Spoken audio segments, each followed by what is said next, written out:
Oi, gente, espero que todo mundo esteja bem. O meu nome é Isabela Marzola, eu sou jornalista e trabalho na comunicação do Instituto Brasil-Israel. E este é o Expresso Israel, que traz um resumo das principais notícias de Israel, com uma correspondente em Tel Aviv, que é a jornalista Daniela Kresh, que está aqui comigo. E neste Expresso a gente vai falar sobre uma época tensa em Israel, que antecede o Ramadã e que, inclusive, já aconteceu um conflito. Teve um ataque terrorista em Beersheba, que é uma cidade no sul de Israel. A Daniela vai contar um pouco sobre esse atentado e que, enfim, vamos começar falando desse atentado e aí depois a gente passa para outros fatores que levam as pessoas a ficarem tensas nessa época do ano aí em Israel. Certamente. Então, a gente aconteceu essa semana, né, o grande acontecimento aqui foi um ataque terrorista que aconteceu na cidade de Beersheba, que é a maior cidade do sul de Israel, né, onde fica o deserto do Negev, fica no comecinho do deserto do Negev, e de repente, no comecinho da tarde, um israelense, árabe israelense, beduíno, que mora numa cidade perto de Beersheba, mas israelense, não era palestina, né? Eu vi que alguns lugares estavam dando Palestina, não é palestino. A não ser que ele se considerasse palestino israelense, porque também isso é muito complicado, não vou entrar nesse assunto, mas, enfim, ele teve uma espécie de dia de fúria, né? Ele foi com o carro dele, atropelou um cara que estava numa motocicleta, um rabino, inclusive. Depois ele saiu do carro, começou a esfaquear pessoas no meio da rua, dentro de lojas, que ele estava num centro cultural, num centro comercial. Depois pegou o carro dele de novo e esfaqueou, parou perto de um posto de gasolina, esfaqueou uma mulher no posto de gasolina. Enfim, no final das contas, ele conseguiu matar 4 pessoas antes de dois civis que estavam passando por perto, que estavam armados, tinham armas por algum motivo, atiraram nele e mataram nele. Antes mesmo da polícia chegar, existe até uma controvérsia aqui de que a polícia foi lenta, e além desses 4 mortos, vários feridos, a facadas, né, que ele conseguiu esfaquear. E aí quer dizer, logo em seguida, né, a identidade dele foi revelada, ele é um beduíno, como eu falei, da cidade de Hura, perto de Beersheba, na cidade beduína, e ele já tinha sido preso alguns anos atrás por incitação, por, na verdade, enfim, incitar o Promover o Estado Islâmico. promover. Ele queria ser do Estado Islâmico, ele queria, inclusive, ir para a Síria, lutar pelo Estado Islâmico, e não conseguiu naquele momento. Parece que essa cidade, Hura, ela chegou a ter umas 2 células de pessoas, enfim, ligadas, ou que gostariam, ou que falavam sobre o Estado Islâmico dentro de Israel. E o interessante é saber que, na verdade, a própria família desse cara denunciou o ataque. Em geral, quando há um morto, né, em geral, pela, né, a simbologia, né, muçulmana, as pessoas, em geral, se encontram numa espécie de cabana, uma espécie de shivá, que nem tem no judaísmo a shivá, de as pessoas irem visitar os parentes, né, do morto. Então, tem isso também entre os muçulmanos, e ninguém foi, ou pouquíssima gente foi, porque as pessoas começaram, os próprios muçulmanos, beduínos, líderes beduínos do sul de Israel, denunciaram, gente da própria família dele, falaram que estava com vergonha dele, que absurdo que isso aconteceu, tal, e tudo. Então, realmente foi um choque, né? Foi um choque não só para os moradores de Beersheba, a maioria deles são judeus, como também para a comunidade beduína, para a comunidade árabe do sul de Israel. E agora, o grande problema desse tipo de ataque, apesar do o cara parece que ele era um professor, ele tinha tido essa fase pró-Estado Islâmico, e ele estava meio calmo nos últimos anos, então ninguém podia imaginar que ele iria cometer esse tipo de ataque. E agora a pergunta e o grande nervosismo é o que vai acontecer em seguida, porque esse tipo de ataque, motivado por ódio, motivado por ideologia islamista, jihad, luta contra os infiéis, esse tipo de coisa,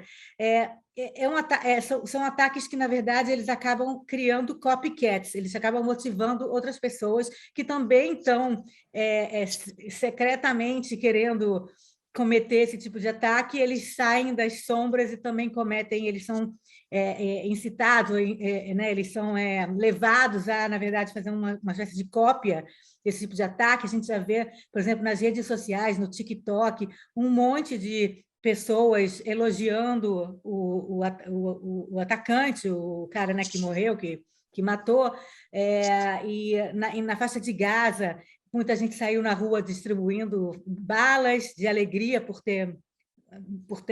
ele ter conseguido matar 4 israelenses. Então, você vê que em alguns grupos de ódio, né, enfim, que estão celebrando esse ataque, e pode realmente levar a mais ataques na esteira desse ataque. Esse é o grande temor nesse momento que possa acontecer, e a coisa está um pouco tensa nesse momento aqui. Você comentou isso de tensão, né? E agora em abril, no dia 1º de abril, começa o mês do Ramadã, que é o mês inteiro de abril, que é a data mais importante para o Islã. E, além disso, ainda tem o Dia da Terra, que acho que você quiser explicar, Dani, também, que é um dia importante para os palestinos. A pergunta é por que esse cara cometeu esse ataque terrorista nesse momento. Tá?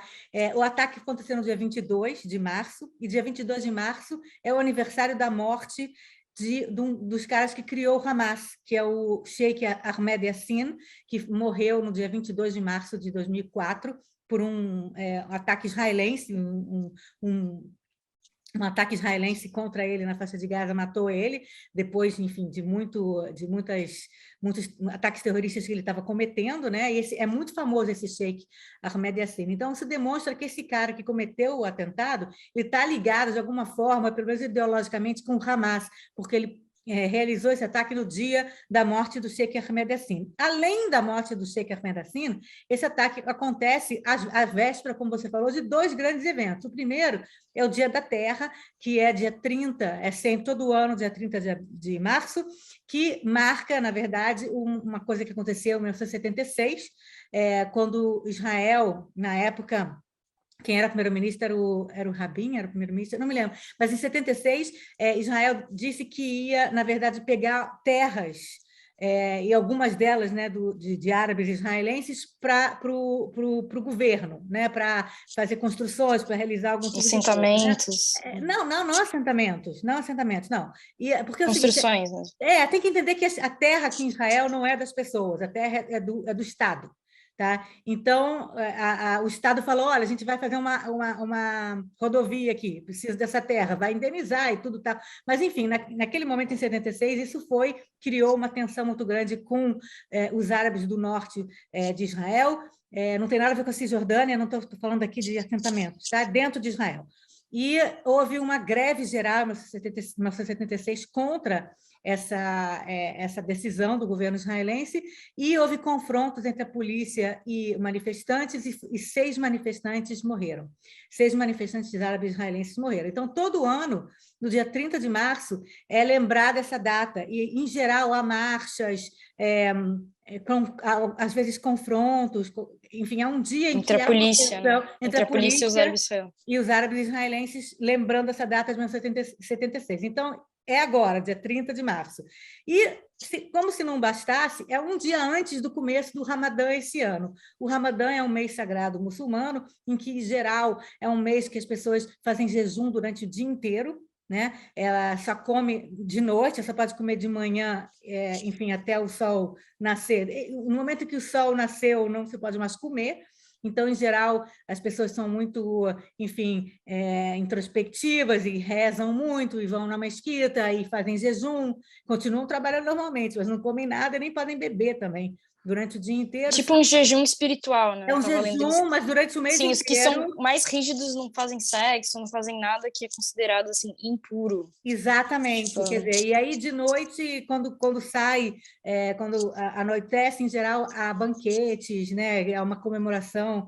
É um mês assim que é, por um lado, um mês de muita introspecção religiosa, mas também um mês de muita festa, de muita alegria de noite, os banquetes, as famílias se unem e tal. E é claro que a vasta maioria dos muçulmanos no mundo todo, e aqui em Israel também, não levam para um lado assim de violência ou nada disso, pelo contrário, é um mês assim que você, na verdade, está em contato com a divindade, em contato com a sua família, tal e tudo.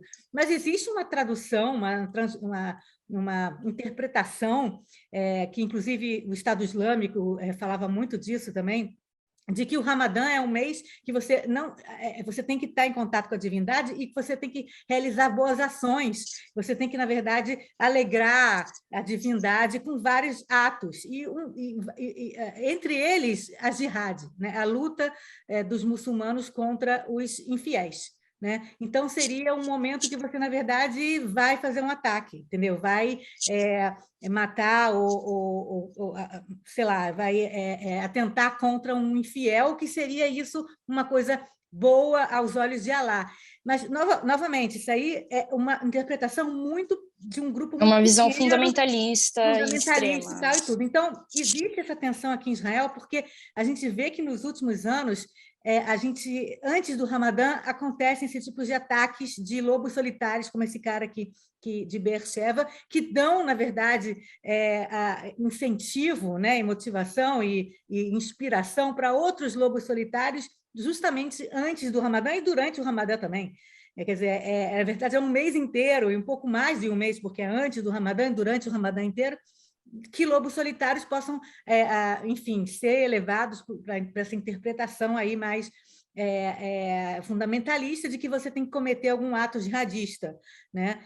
Então, já existe essa tensão do Dia da Terra, do Ramadã, e a gente lembrar que no ano passado, toda a guerra que aconteceu em maio, né, porque o Ramadã ele acontece de 11 em 11 meses, então no ano passado foi em maio, né, foi em abril, maio, por aí, e todos os ataques que aconteceram antes, todos os confrontos e a convulsão que aconteceu aqui antes do começo da guerra, aconteceu justamente também nessa época, antes do Ramadã, durante o Ramadã, né? Então, já é uma coisa que já tem uma tensão normal, natural. Fica a flor da pele. Fica a flor da pele tudo. O temor aqui é que aconteça alguma coisa que sai de proporção e o Hamas resolva novamente jogar bombas contra Israel e comece uma nova rodada de violência, uma nova onda, uma nova guerra, aqui como aconteceu no ano passado, né? Eu estava lendo um estudo sobre se realmente, durante o Ramadã, existem mais atentados terroristas no mundo,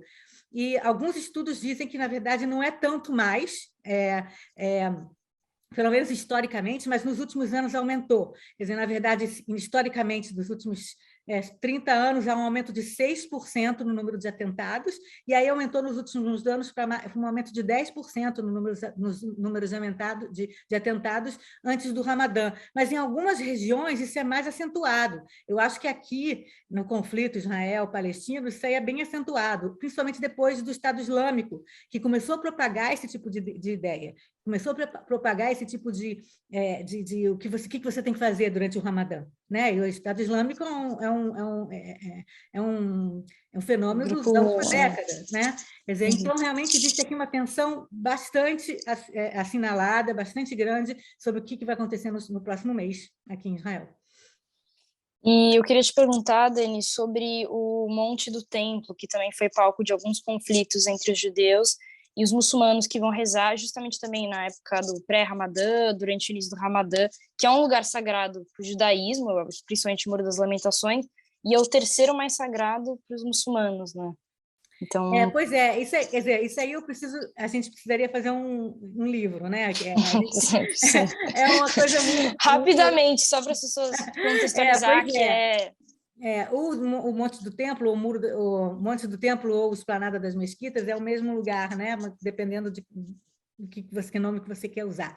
Haram al-Sharif, que é a Esplanada das Mesquitas em árabe, ou o Monte do Templo, onde ficava o Templo de Salomão, né? O Templo de Herodes, o Templo de Salomão, os dois templos. Então, para os judeus, na verdade, o lugar mais sagrado seria o Muro das Lamentações, que é, na verdade, o muro de contenção dessa esplanada. Tem uma esplanada aqui em cima e o Muro das Lamentações é um muro de contenção. Não é em cima, quer dizer, o Muro das Lamentações não fica em cima da esplanada, fica do lado como um muro de contenção. Agora, o templo realmente ficava lá em cima. Até pouco tempo atrás, os judeus rezavam no Muro das Lamentações e se contentavam com isso, até porque existia uma ideia de que você não pode subir mesmo no muro, na esplanada ou no templo, né, no lugar onde ficava o templo, no monte, porque você pode, na verdade, sem querer, entrar dentro do lugar ficar dentro do lugar onde era o Santo dos Santos, que era um lugar dentro do templo sagrado, onde como se fosse a morada divina, onde só um sacerdote podia entrar uma vez por ano. Então, se você subir lá no Monte do Templo, sem querer, você pode estar pisando nesse lugar. Então, muitos rabinos diziam até hoje que você, na verdade, existe uma certa proibição de subir no Monte do Templo. Então, durante milênios, ou, sei lá, centenas de anos, os judeus se contentavam em rezar no Muro das Lamentações, que é esse muro de contenção. Mais recentemente, nos últimos anos, muitos judeus mais ultranacionalistas, né, e mais, não sei como explicar, mas é mais ultranacionalistas religiosos, né, ultra-ortodoxos. Não especificamente ultra-ortodoxos, eles são mais ultranacionalistas religiosos, eles não são... No sentido de reivindicar aquela são nacionalistas, área. porque tem que entender que os ultra-ortodoxos, os haredim, os ultra-ortodoxos, não são nacionalistas, tá? Eles, na verdade, não defendem o Estado de Israel. Para eles, o Estado de Israel, como entidade, não é muito importante, porque eles estão ligados com a coisa religiosa. Mas os ultranacionalistas religiosos são, principalmente, os colonos, ativistas mais ultranacionalistas que defendem Israel de uma maneira, o Estado de Israel de maneira extremada e juntam isso com a religiosidade, tá? Esses nacionalistas religiosos, eles começaram nos últimos anos a falar, olha, não, vamos subir no Monte do Templo. O Muro das Lamentações não é a coisa mais importante para o judaísmo. É só o muro que ficava do lado do templo. Não era, na época do templo, esse muro não valia nada, não era importante. O importante mesmo é o que está em cima da esplanada, assim, em cima do Monte do Templo, onde ficava o templo de verdade. E começaram a subir no Monte do Templo para rezar no Monte do Templo. Aí vem a grande complicação, que é o seguinte, para os muçulmanos, a esplanada das mesquitas, como você falou, é o terceiro lugar mais sagrado para o islamismo, só atrás de Meca e Medina, na Arábia Saudita, onde o profeta Maomé pregou e começou o islamismo, né? Em seguida, vem a esplanada das mesquitas, onde tem uma mesquita chamada Mesquita de El-Aqsa, que a mesquita não é dourada, não, é uma mesquita prateada, que fica do lado da dourada, não é a mais bonita, mas a mesquita prateada, a mesquita de El-Aqsa, é o terceiro lugar mais sagrado para o islamismo. E existe lá uma proibição religiosa de que nenhum não muçulmano pode rezar lá. Você sobe na esplanada das mesquitas, né, que é como eles chamam, você não pode rezar, mesmo cristão, budista, sei lá o que você quiser, você não pode rezar lá, só muçulmano pode rezar lá. Isso é uma espécie de um tabu, na verdade, religioso, que nesse momento não tem como você discutir muito, não. Tá? Não tem como você discutir. Então, especialmente nesse momento, né? Exatamente. Então, você tem um grupo, né, de ultranacionalistas religiosos que resolveram que vão subir lá para rezar lá onde ficava o templo, e os muçulmanos dizendo, não, mas aqui não pode rezar. Aqui não. Então, isso aí é o estopim de confrontos, e foi isso que, na verdade, começou ano passado, a guerra do ano passado, porque houve um aumento de judeus, enfim, inclusive alguns políticos, subindo no Monte do Templo para rezar. Isso você lembra também, na verdade, Ariel Sharon também subiu no Monte do Templo em 2000, começou a segunda intifada também por causa disso. Quer dizer, tudo que acontece lá no Monte do Templo pode causar uma guerra, pode causar um confronto, e foi o que aconteceu no ano passado. Eu ia contar um pouco da história do Monte, por que o Monte do Templo meio que fora da soberania israelense, porque em 1967, quando Israel entrou em Jerusalém Oriental, conquistou, entrou, enfim, a palavra que você quiser usar para falar o que aconteceu em Jerusalém em 1967, quando Israel pegou o Jerusalém Oriental, né, e unificou a cidade, digamos assim. O Moshe Dayan, que era o chefe do Estado-Maior das Forças Armadas na época, ele ficou com medo que isso fosse começar a Terceira Guerra Mundial, justamente por causa disso, por causa da sensibilidade desse lugar aí, desse lugar na Terra, que parece um umbigo da Terra, parece que é o lugar mais complicado da Terra em termos de conflito religioso, que é o Monte do Templo, sei lá, alguns centenas de metros quadrados, né? A Cidade Velha inteira tem só 1 quilômetro quadrado, o Monte do Templo é um pedacinho da Cidade Velha. Quer dizer, então, é um lugar muito pequenininho, mas que muito, muito, muito complicado. E aí ele se reuniu com as autoridades jordanianas na época. Existe uma foto famosa do Moshe Dayan com tapa-olho, sentado com todos os muftis e todas as autoridades religiosas e políticas da Jordânia, e ele falando, Moshe Dayan, retornou a El-Aqsa, né, que é o templo, mesquita, né, onde sentado de meias, né, ele estava de meia, com o sheik do Haram, quer dizer, que é o lugar, um sheik daquela época, explicou que agora Jerusalém pertencia a Israel, mas a Waqf é a entidade que toma conta das mesquitas lá. Mas a Waqf teria custódia do monte. Judeus poderiam visitar, mas não rezar. Quer dizer, então, na verdade, o próprio Moshe Dayan ele teve esse cuidado de falar com as autoridades religiosas e políticas na época e falar, olha, a gente conquistou Jerusalém Oriental, mas essa parte aqui é de vocês, da Jordânia, da Waqf, que é essa autoridade jordaniana que toma conta até hoje. Até hoje, quem toma conta das Esplanada das Mesquitas, o Monte do Templo, é essa entidade chamada Waqf, que é uma entidade jordaniana. Inclusive, por isso que toda vez que entram soldados israelenses lá, é um tumulto, pode ser o estopim de uma guerra, porque, teoricamente, não é parte de Israel aquele lugar lá. Entendeu? Quer dizer, aqueles centenas de metros quadrados é jordaniano. Né? Isso é super complicado. Muitos israelenses se perguntam como que pode um país democrático, onde você pode rezar em qualquer lugar, tem liberdade religiosa, se você rezar, qualquer religião pode rezar em qualquer lugar, ter no centro de Jerusalém, na Cidade Velha, um lugar onde os judeus não podem rezar, onde cristãos não podem rezar. Um cristão que quer lá, sei lá, rezar para Jesus Cristo lá, porque Jesus foi lá, né? Tem várias partes da Bíblia, do Novo Testamento, contando da história de Jesus no templo. Né? Não, os cristãos também não podem rezar lá. Quer dizer, como que você pode, em 2022, ter um lugar que não tem liberdade religiosa? Mas, por outro lado, é uma questão muito, muito complicada mesmo. Entendeu? É uma questão que não é nem religiosa, é uma questão de soberania também política. Né? É muito sensível. Né? Então, tem que ter muito cuidado com o que pode acontecer no Monte do Templo durante o Ramadã.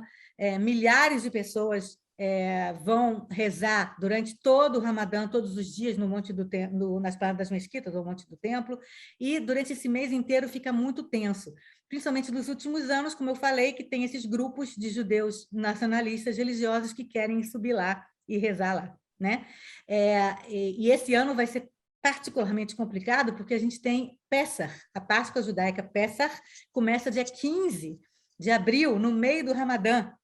E se tiver um grupo de ultranacionalistas, né, que queiram ir lá, subir lá para meio que provocar, ou meio que, né, dizer, mostrar, eu sou dono desse lugar, nós, Israel, somos donos desse lugar, pode começar uma nova rodada de violência, sem dúvida nenhuma. Bom, esse foi o Expresso Israel desta semana. A gente vai atualizar vocês se tiver algum outro conflito, né? Inclusive, tá aí o Dia da Terra, o Pessah, tem o Ramadã chegando. E, Dani, o seu texto é sobre as consequências da guerra, especialmente para o setor de turismo, né? Que os turistas russos, agora, pelo menos por enquanto, não vão poder fazer as viagens europeias que eles faziam, né? Exatamente, com o começo do verão, alguns países, principalmente do Mediterrâneo, estão muito preocupados, porque os grandes turistas eram justamente os ucranianos e os russos, que não vão poder mais, esse ano pelo menos, tirar férias em vários lugares. E Israel entra aí nessa equação de uma forma específica, eu vou escrever no meu texto. Bom, gente, foi isso. Até semana que vem. Obrigada, Dani. Tchau. Tchau, tchau. Tchau.